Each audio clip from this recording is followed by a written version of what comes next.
Why does absolute certainty feel so powerful? And why does it so often lead people away from reality? Maybe it's time to explore how secret truth narratives fuel conspiracy thinking, Christian nationalism, and MAGA extremism, and how curiosity, humility, and intellectual integrity offer a way out of the certainty trap without falling into our own bubbles. Welcome to another bonus edition of the MTB Podcast, a segment of the weekly episode that I call Afterthoughts. This is my favorite part of these weekly presentations because it gives me a chance to dig a little deeper into something that came up during the main episode. So let me start with a feeling that many of us share. Have you ever listened to someone deep into this QAnon conspiracy theory stuff, or Christian nationalism, or the MAGA core? Have you ever listened to any of these people and just felt stunned? Not just confused, stunned. As in, we are clearly living in different universes, and I don't know how you got there. They speak with absolute confidence. They dismiss every valid source of information you mention. They default to insults, radical leftist, socialist, communist, traitor, and any attempt to disagree is treated not as disagreement, but as proof that you have been corrupted. And you're left wondering, how did they think like this? Why are they so certain? And maybe most uncomfortably, how do I make sure I don't end up doing the same thing from the other side? That's what I want to unpack a bit tonight in this episode of Afterthoughts. All right, here's the first thing we need to get straight. Certainty feels amazing. It reduces anxiety. It turns chaos into a story. It replaces, I don't know, with, I see what's really going on here. And when the world feels unstable, economically, culturally, socially, that kind of certainty is intoxicating. Now, here's the key idea, and I'll try to say it plainly. People don't fall into extremist belief systems because they're stupid. Some of them might be stupid, but they fall into these belief systems, these extremist belief systems, because they're scared. They're overwhelmed. They feel powerless, and they're looking for solid ground. Certainty offers that solid ground, even if it's built on nonsense. And the most powerful kind of certainty is the kind that tells you, you are one of the few who see the truth. Everyone else is either blind, evil, or lying. If someone disagrees, it doesn't mean you might be wrong. It means they've been compromised. But here's the thing. That's not just belief. That's identity. Now, one trap we have to acknowledge here is the trap of secret knowledge. We might call this secret truth thinking, right, without fancy words. This is the idea that there's a hidden reality behind everything, and only a select group of people understands this hidden reality, and all mainstream information is fake, manipulated, or controlled.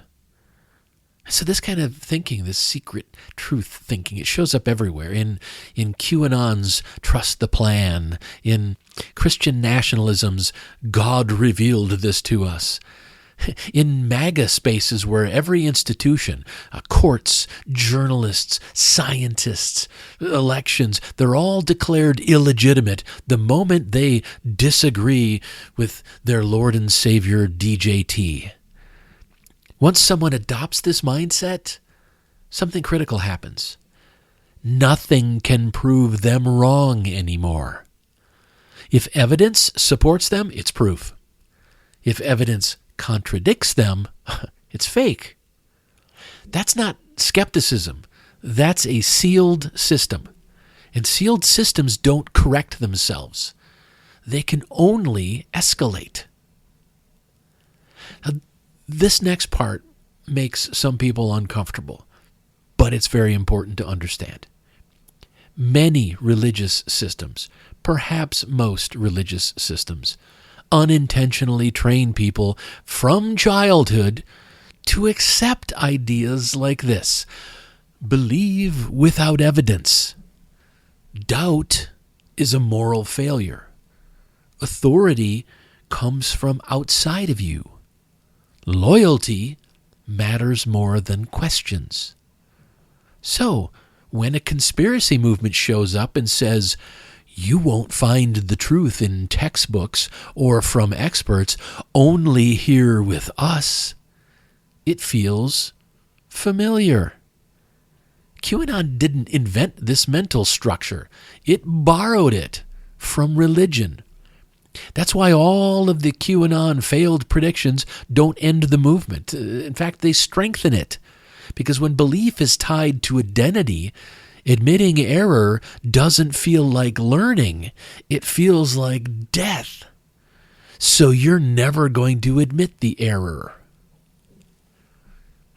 Let's talk about QAnon specifically, though. Not to mock it completely, but to understand it a little bit better. QAnon works like this. There is a great evil in the world. There are hidden heroes in the world. There is a coming reckoning in this world. You are part of the awakened few who understand what's happening, really happening in the world. That's not politics. That's apocalyptic storytelling. And once you believe you're living in an epic battle between good and evil, something dangerous happens. Ordinary ethical rules stop applying. Seriously, lying becomes acceptable. Harassment becomes justified. Violence, well, it's unfortunate but necessary, because in your mind, you're not hurting people, you're fighting evil. And that's how these fantasies turn into real harm. Now let's layer in all of this Christian nationalism that's been rearing its ugly head, especially through that horrible Project 2025. Right? Christian nationalism says this country was founded as a Christian nation and belongs to Christians. God has a specific political agenda, and anyone who resists this agenda is resisting God. Now, ignoring the fact that the United States was not founded as a Christian nation, a claim that has been thoroughly debunked, none of these beliefs are about faith. This is nothing but a permission structure. And it gives people moral cover to do things they'd otherwise know are wrong. If God is on your side, then democracy is optional. Minority rights, they're negotiable at best. Cruelty is often righteousness. This is why we see Bible photo ops paired with policies that harm real people. It's nothing more than performative morality, symbols without substance. Now, let's talk about MAGA. Not as a policy platform, because I'm not sure that they have one, but as an identity system. At its core, MAGA offers belonging, grievance, certainty, and a clear enemy. And once someone's identity is wrapped up in that system, facts become threats. That's why disagreement is met with insults instead of real arguments. That's why every loss is framed as the other side cheating. That's why loyalty to one person matters more than loyalty to the truth. It's not about winning debates. It's about protecting identity at all costs. All right, so what's the humanist counterweight? So here's where we pivot, right? Because critique alone isn't enough. It's fun and it can be helpful, but it's not enough. The humanist alternative isn't better certainty. The humanist alternative is better humility. Now here's why. Humility doesn't mean weakness. Humility means accepting that you might be wrong. Humility means being willing to revise your views when new information becomes available. Humility means separating your worth from your beliefs. Not from your values, but from your beliefs. Here's a simple test you can use, and it's uncomfortable on purpose. Pick a belief you have. Some belief, it doesn't matter what, just something you believe strongly. And then ask yourself this question: what evidence would actually change my mind? Right? Maybe you believe that the best way to fix our healthcare system in the U.S. is to socialize it all. What evidence would actually change your mind? Maybe you believe that violent crime is increasing across the country. What evidence would actually change your mind?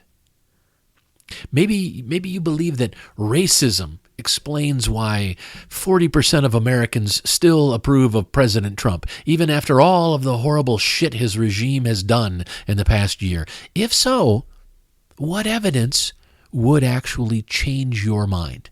If the honest answer is nothing would change my mind, then you're not thinking anymore. You're simply defending a position that you've taken. And yes, this applies to all of us. And it's exactly what QAnon believers, Christian nationalists, and MAGA followers are doing. The rest of us should not do the same. Let's be clear about something uncomfortable but important. Nobody is immune to information or belief bubbles. Not conservatives, not progressives, not skeptics, not people who read a lot. If you are human, your brain likes comfort, familiarity, and it enjoys being right. So the goal isn't perfection. The goal is practice. So here are a few grounded habits that help us keep curiosity alive and can help us keep certainty in check. First, listen to disagreement without assuming bad intent. Right? This doesn't mean agreeing. It means resisting the urge to immediately label someone as stupid, evil, or corrupt just because they disagree with you. When we assume malice right out of the gate, conversation ends before it starts, and learning never happens. For example, if someone criticizes a policy you support, notice your first impulse. Is it, they're ignorant, or they must be paid off? If so, try replacing it with, what problem do they think they're solving? Right? You don't have to accept their answer, but asking the question keeps you grounded in reality rather than rage. All right, second, don't turn people into avatars for ideas. When we reduce people to labels, MAGA, woke, radical leftist, fascist, when we do that, we stop engaging with humans and start fighting cartoons. That's how polarization accelerates. Real people are messy. Avatars, they're clear and simple and easy to hate. So instead of saying, well, people like that always think X, well, force yourself to say, this person believes X. And here's why they say they do. Even that small shift pulls you out of stereotype mode and back into human mode. So don't turn people into avatars for ideas. Third, stay curious longer than feels comfortable. Curiosity isn't passive. It's disciplined. It means sitting with uncertainty instead of rushing to closure. The moment you feel the urge to say, I've heard enough, is usually the moment curiosity matters most. You read a headline that confirms what you already believe. Before sharing it, pause and ask, what would someone who disagrees with me say about this? If you can't answer that honestly, you might be consuming affirmation, not information. So stay curious longer than feels comfortable. Fourth, resist the dopamine hit of being right. I'll admit, being right feels good. Your brain literally rewards you. But chasing that feeling trains us to protect conclusions instead of refining those conclusions. Over time, being right becomes more important than being accurate. So, for example, notice how often you jump into debates, not to understand, but to win. If the goal is scoring points or humiliating someone, what you're doing is feeding certainty, not wisdom. Try asking one genuine question instead of making one more perfect rebuttal. Ask a genuine question and then listen to the response. Resist the dopamine hit of being right. And finally, don't confuse moral clarity with moral certainty. This one's big. Moral clarity says this causes harm and harm matters. Okay, moral certainty says I can't be wrong and disagreement is proof of bad character. So, for example, you can be absolutely clear that dehumanizing rhetoric is dangerous without claiming that every person who's confused, scared, or misinformed is irredeemable. Clarity protects values. Certainty hardens identities.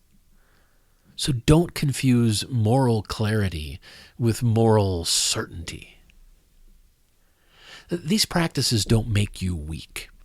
They make you resilient. They don't erase conviction. If anything, they anchor conviction in reality. So here they are again. First, listen to disagreement without assuming bad intent. Second, don't turn people into avatars for their ideas. Third, stay curious longer than feels comfortable. Fourth, resist the dopamine hit of being right. And fifth, don't confuse moral clarity with moral certainty. Look, the goal isn't to be endlessly unsure.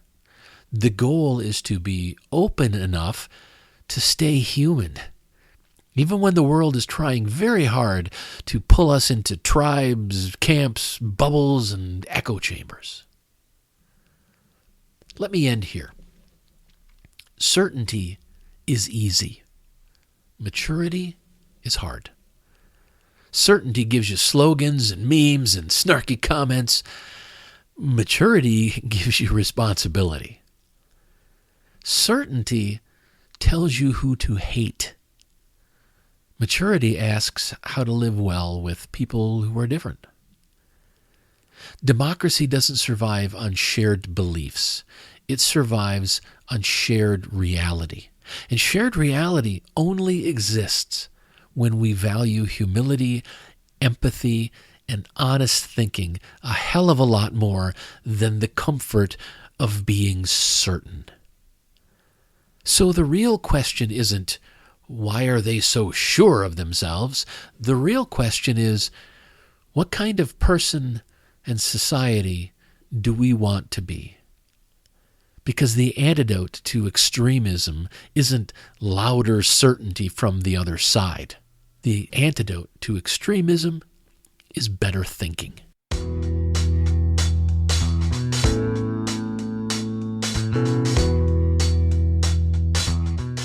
Thanks for joining me for this episode of Afterthoughts. If you want to keep up on everything I'm doing, please head over to thecodaproject.com and subscribe to my newsletter.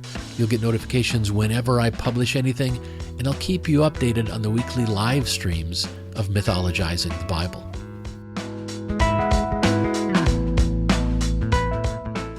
If you subscribe for free over at The Coda Project, you'll start receiving my publication called The Weekly Compass. This is a brief guide on a single core value.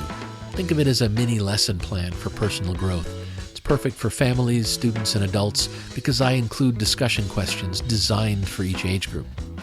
As a subscriber, you'll also have access to the Guide to Kitchen Table Activism, which is a detailed resource designed to help you be politically active from your own home. The guide explains why activism is important, the philosophy behind kitchen table activism, and the foundational values it supports before laying out how to use the tools you have to make your voice heard. The guide provides tools, tactics, and templates for you to use, and it only takes 15 minutes a week. If you care about our democracy, our country, and our world, then I encourage you to check it out. While you're at it, make sure you hit the subscribe button so that you'll start receiving my newsletter called The Kitchen Table Activist. Thanks again for listening. Until next time, remember to question everything, keep what's good, and live what matters.